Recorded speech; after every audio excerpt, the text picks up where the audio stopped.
Hello, my name is Taylor Hicks, and this is my oscillations lab number 4. Principles behind this lab will be Newton's second law, where force equals mass times acceleration. Through this, we get that the final velocity equals the initial velocity plus net force over mass times the change in time, delta t. The final position equals the initial position plus final velocity times change in time, delta t. The energy principle will also be used, where work equals the change in kinetic energy and plus the change in potential energy, where kinetic energy equals 1/2 mass times velocity squared. More ideas behind this lab are spring force, where spring force equals negative k times L minus L naught times L hat, where k is the spring constant, L hat equals L, which is the length of the spring, over the magnitude of L, and this is the unit vector of L. K is the spring constant, where 4 times pi squared times mass over the oscillation period t, and L naught is the relaxed length of the spring, and that equals L minus mass times g over k.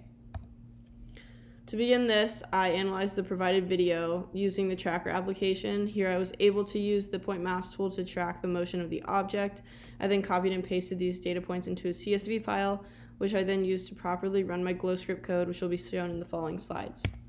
You can see my tracker video here, where all these little points in red are where I use the point mass tool, and in the bottom right you can see them all being loaded into the table, which I then used for the CSV file.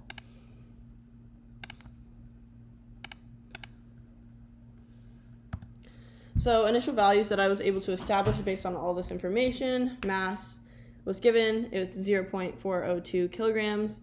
G is also given, it's a gravitational constant, 9.8 meters per second squared. The period of oscillation I calculated through the equation provided, t equals 1.6 seconds. Spring constant K is 6.92, and L naught, the relaxed length, is 0.131 meters. And therefore I was able to use my GlowScript code using all the formulas and those values. I got these 3 graphs. You can see my GlowScript code here, where you can see all of my changes I made. G is 9.8, this is spring constant, this is L naught, and these are just some altered equations from all of the principles and spring force equations that I had. And so when you run this program, you initially get this, and you have to choose the CSV file that I got from the tracker application, seen here. And from this, it models the motion from the tracker video in that little animation, and then I get these 3 graphs again. Although this is not a perfect model, it does match the motion pretty well.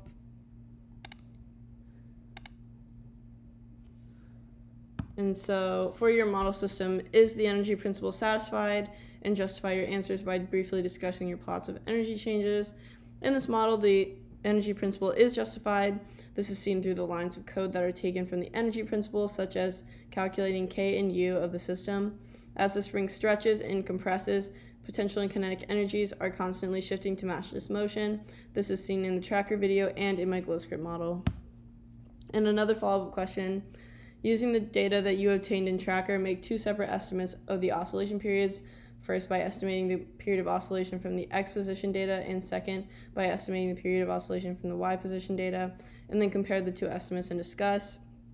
I was able to do this from the exact X position versus time and Y position versus time graphs from GlowScript code, and if I hovered my mouse over them, I was able to see the coordinates. And so from this, I got that 3t equals 4.19, and so to get the average t, I just divided that by 3 and got 1.14 for the X oscillation, and then the Y, I had 3t equals 4.52, and that means t equals 1.5.